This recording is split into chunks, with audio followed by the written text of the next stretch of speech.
Picture this. You're standing outside your car. Maybe it's in a dimly lit garage with that classic kind of moody automotive feel. You press the button on your key fob and nothing. You're totally locked out. So you do what any of us would do, right? You crack it open, swap out the coin battery, and head back to the car. But it still doesn't work. Welcome to This Explainer. Today, we're going to decode this incredibly common, highly frustrating automotive mystery. We're going to virtually slice open that key fob, look straight at the internal circuitry illuminated under a blue-white light, and track the invisible wireless signals to figure out exactly why your fob is dead and, more importantly, how to bring it back to life. So let's start off with a really simple question. Did your car key stop working right after you changed the battery? This is the absolute core of our mystery today. It's such a common and, let's be honest, rage-inducing scenario. You literally did the responsible thing. You replaced the dead power source, and yet you're still stranded. Now, your first instinct is probably to think, oh great, I broke the fragile electronics inside, but the truth is actually way more fascinating, and thankfully, almost entirely fixable. All right, let's get into Section 1, Physical Inspection, ruling out mechanical failures. Okay, before we get into the really complex invisible security systems, we absolutely have to eliminate the obvious physical suspects. If you look at an exploded view of that fob, it's pretty simple hardware. If it's completely dead right after a swap, check these 3 physical points first. Number 1, the protective plastic sticker. It's such a classic mistake. People literally leave the tiny clear sticker stuck to the back of the new battery, which completely blocks the connection. Number 2, incorrect battery polarity. Putting it in upside down. Hey, it happens to the best of us. And number 3, bent internal contact prongs. Sometimes when you're prying that battery out, those little metal springs get smushed down and just aren't touching the circuit board anymore. If it's a hardware issue, this is where your problem stops. But if everything in there is perfect and it's still dead, well, we've got a bigger mystery on our hands. Moving on to Section 2, the invisible threat, rolling code interruption. Now, this is where things get really interesting. We're shifting our focus away from the physical circuit board in your hand to the invisible wireless signal floating through the air. If your battery is installed flawlessly, capacitor drain is probably your actual culprit. See, your key's programming isn't just shouting a blind unlock command into the void. It's tied to a highly specific synchronized security handshake with your car. And inside that fob is a tiny capacitor. When you pull the old battery out, the internal power drains. And when it fully depletes, that perfectly synchronized sequence your key had with your car is momentarily broken. Let's visualize exactly how this plays out. Imagine a timeline of numbered pulse waves zipping between the key and the car's receiver module. At code 1 and code 2, everything is perfectly synchronized. You press the button, the car unlocks. Beautiful. But look at what happens at code 3. This is exactly where you swapped the battery and the capacitor drained.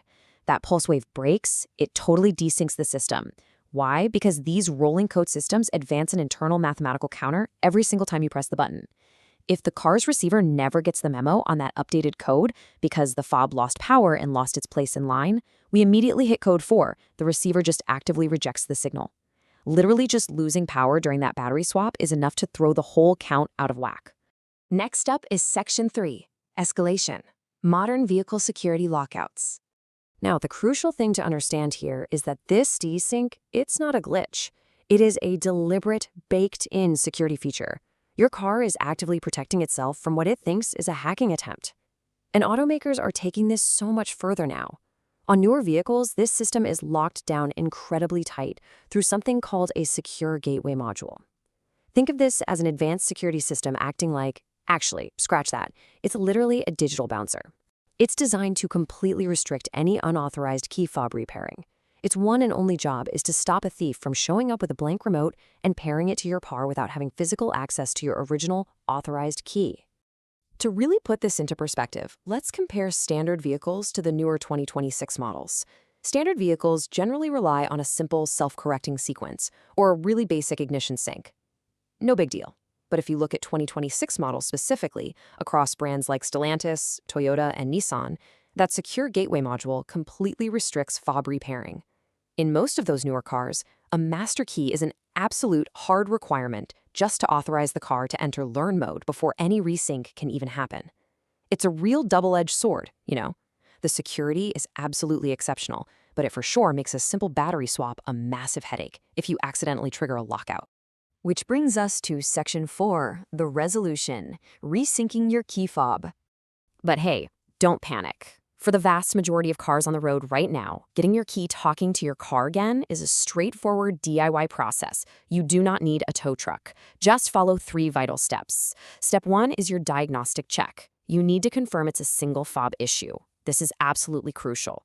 If you have 2 fobs and they both stop working at the exact same time, yeah, that points to a failure with the car's receiver or the body control module, not the keys themselves. Step 2, consult your owner's manual for your car's specific procedure, which leads us right into step 3, perform the ignition cycle resync sequence.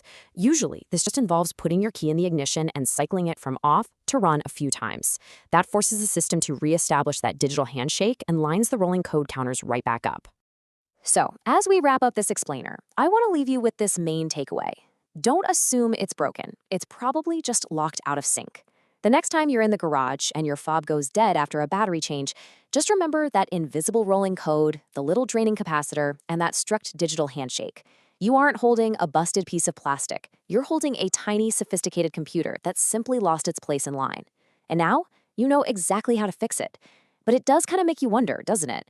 If a simple battery change can trigger such a massive silent digital lockdown right in your own driveway, what other invisible security protocols are quietly running in the background of all the other smart devices in your pocket right now? Thanks for joining me to decode this one, and we'll see you next time.